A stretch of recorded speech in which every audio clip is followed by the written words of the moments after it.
Ôi lẹ vào cái nè ពីសួរស្ដីអ្នកហ្នឹងសោនយើងគឺបានចេញមកទៀតហើយនៅខាងចកាដងអីដែលពិសេសហ្នឹងគឺភ្ញៀវចាស់យើងតដែរក៏បានហៅយើងមករៀបសោនឡើងវិញ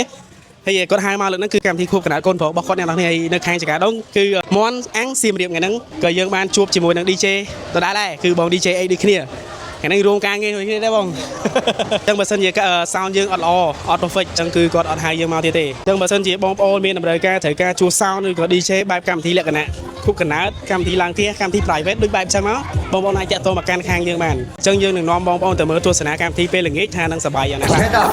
Let's go DJ 2 3 thôi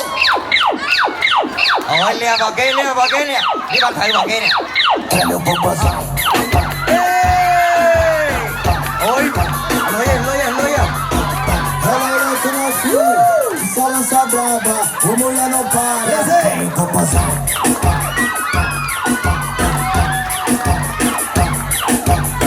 Mày ơi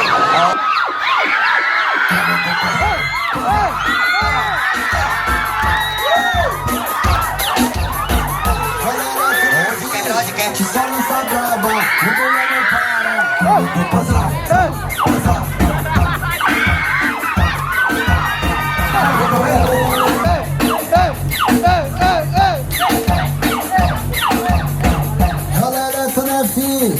Balança brava, o mulher não para. Vem com passar.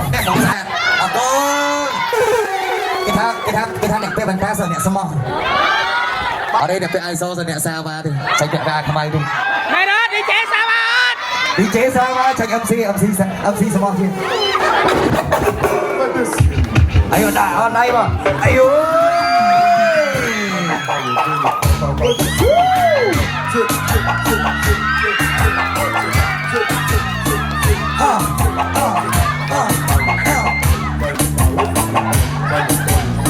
តែឥឡូវកម្មវិធីយើងក៏បានឈានចូលទៅដល់ទីបញ្ចប់ផងដែរឥឡូវចង់សួរចំណាប់អារម្មណ៍ MC និង DJ គាត់មានគំនិតបែបណាលើសោនរបស់យើងដែរបង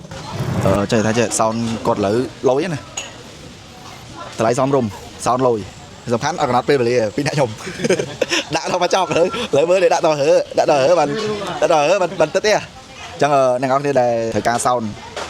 party birthday ក៏ party អីផ្សេង party private អីដែលអាចគ្នាតិចគ្នាច្រើនអីគាត់មានតាមនឹងទាំងអស់អញ្ចឹងអាចតាក់ទងទៅគាត់បានគាត់ SH DJ Shop MC មានអីនិយាយ ចឹងគេថាឆ្ងាញ់សុំថែម5ចានទៀតអត់ទេលយមែនសោនអែមបងបានម៉ៃភ្លេងអីលឺចេញមកស្មើគ្នាចូលគ្នាល្អបងអរគុណច្រើនបងអញ្ចឹងកុំភ្លេចតាក់ទងបងមានកម្មវិធីមានអីតាក់ទងខាងបងអូខេរក DJ រកអីនេះ DJ H Prosava អូស្មោ MC ក៏ស្មោដែរអរគុណបងអរគុណគេអរគុណច្រើនបើសិនជាបងប្អូនមានតម្រូវការត្រូវការជួសសោនកម្មវិធីខ្នាតតូចខ្នាតធំបងប្អូនអាចតាក់ទងមកកាន់ខាងយើងបានអញ្ចឹងវីដេអូហ្នឹងគឺយើងមានតែប៉ុណ្្នឹងទេអរគុណអ្នកនាងជួបគ្នានៅវីដេអូក្រោយបាយបាយ